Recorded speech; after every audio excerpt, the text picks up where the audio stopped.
What is going on, you guys? Alex Chasen back here with a brand new video, and it has been 1 week since the Boston Celtics have won the NBA Finals, which means it has been 1 week since the Dallas Mavericks have lost in the NBA Finals. So in today's video, I want to talk about what the Dallas Mavericks could do this offseason to bolster up their roster, bolster up their rotations, so maybe next year they can actually go out, make this same run to the finals, and win the damn thing. So in today's video, let's take a look at the Dallas Mavericks' current roster, their current free agents coming into this summer, their cap space, their cap flexibility, things like that. And then also some free agents to keep their eye on going into this free agency session. And then on top of that, maybe some trades. Some guys on the market that could be moved this summer. Can the Dallas Mavericks snag one or two of them to bolster up this roster to make it to the finals next year, just to continue building on what they have with Luka, Kyrie, Lively, and Gafford, what this core already is? Let's take a look at this roster, starting off with their free agents this summer. It's Derrick Jones Jr. and Markieff Morris. Markieff Morris, yeah, we can just say Markieff Morris. Walk, come back on a low contract, doesn't really matter. Derrick Jones Jr., though, he was not getting many offers last year. The Mavericks signed him on a minimum contract, and he proved to be a starting player on a championship contending team. So that means this summer, he's probably going to get some hefty offers. So there is the potential that the Dallas Mavericks can't re-sign him because the Mavericks are very close to that first tax apron. Currently, right now, they're just over the cap like all 30 teams. But they are about $2 or $3 million away from hitting that first tax apron. And if you don't know what the tax aprons are, it's basically there's a first one, what the Mavericks are close to hitting, and there's just some penalties involved that get hit to the team. A certain amount of mid-level exceptions, not a lot of roster cap flexibility. And when you have guys like Kyrie and Luka, plus some bigger contracts with Tim Hardaway Jr. or Maxi Kleber, they're a little bit cap stuck. Not quite yet, but coming into the summer, they probably are going to want to look at getting off some big contracts. Tim Hardaway Jr. was really kicked out of that playoff rotation, except in Game 4, I believe, where he hit 5 threes in the fourth quarter because he finally got some minutes because the Mavericks were up by so many points. Other than that, his $17 million this year and $16 million this coming season were really worth nothing. Same with Maxi Kleber, was injured a lot in these playoffs, but also his $11 million over the next 2 seasons are not worth it at all. So I would be on the lookout for possibly the Mavericks to dump off those contracts to stay away from that tax apron. And on top of that, get some room to bring in better players. But going back to Derrick Jones Jr., because that's really their only free agent this summer, I would put him at a very, very high priority list. Because if you're going to trade away guys like Tim Hardaway Jr., Maxi Kleber, because you believe in someone like Derrick Jones Jr., then I would really, really, really want to bring him back. I mean, he proved to be a great piece on a championship contending team. A few years ago, he was almost out of the league, struggling to find his place. But he had a great playoff run, really a great season, a pretty good finals, not as good as the Mavericks would have liked, of course, but he proved the potential was there to continue his growth in this league. But again, he's on a minimum contract. Some teams probably going to throw him a bag. And on top of everything great I said about Derrick Jones Jr., if he gets thrown an aggressively big bag, I don't know if I would accept that. I don't know, because again, you are close to that second tax apron, and you could probably utilize that money in better ways to strengthen the roster for more than one guy. You could probably get 2 or 3 guys for maybe the amount of money Derrick Jones Jr. might get thrown at him. If not, re-sign him, but if it's a lot of money, I would not be mad if the Mavericks were like, no, you're gonna have to get your money somewhere else. So that's really the only free agency talk for someone who's currently on the Mavericks, because again, Markieff Morris is Markieff Morris. So now let's jump to possible free agent targets. And there's not amazing guys I'm about to talk about because they don't really need amazing guys. They just need complementary pieces here and there to really put around Luka and Kyrie. Because what was the problem in these finals? Luka and Kyrie were really alone.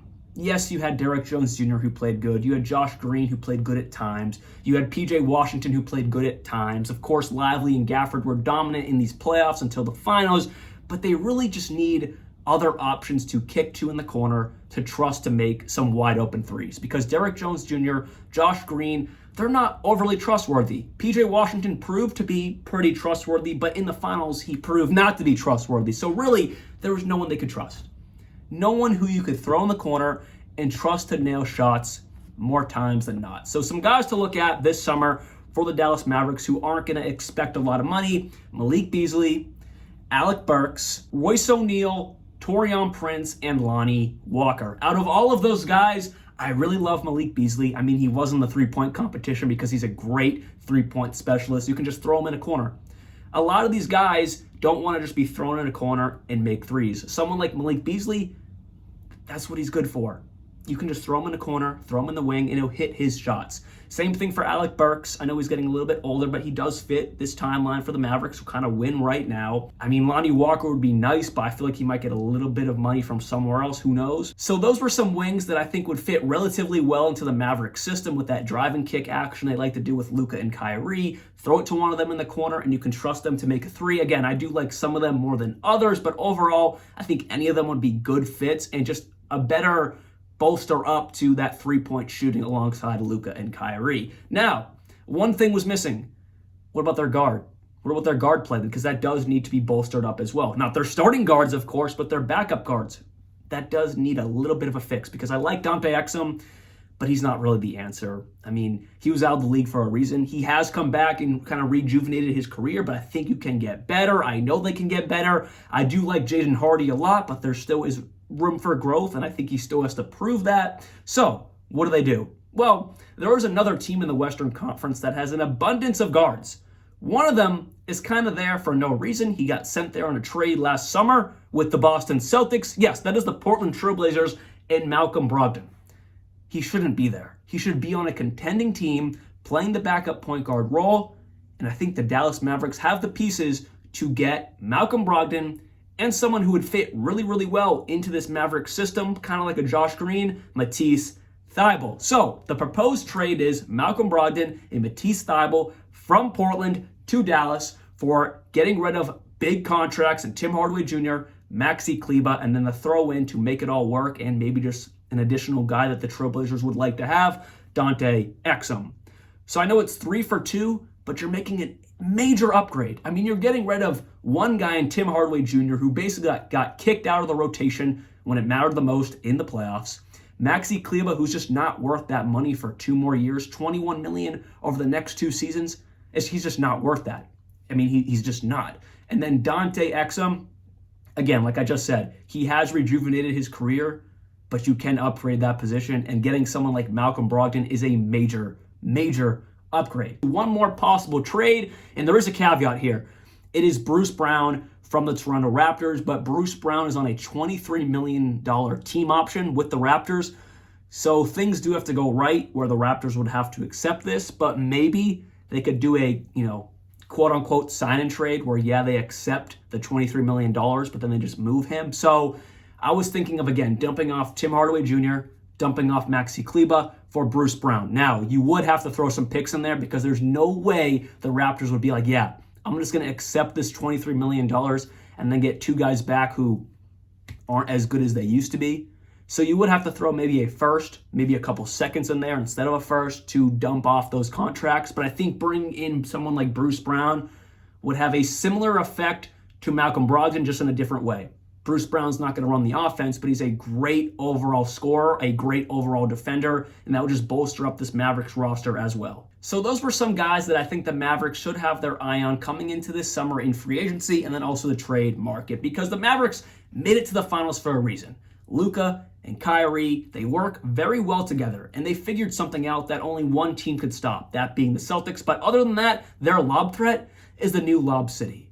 From Lively and Gafford to Derrick Jones Jr. that they hopefully bring back, they found something special, that pick and roll action, that pick and pop action. It works, and it works really, really well. And I think they have to continue to build on that. They just have to get some better pieces to work with Luka and Kyrie, because that's kind of where they fell short.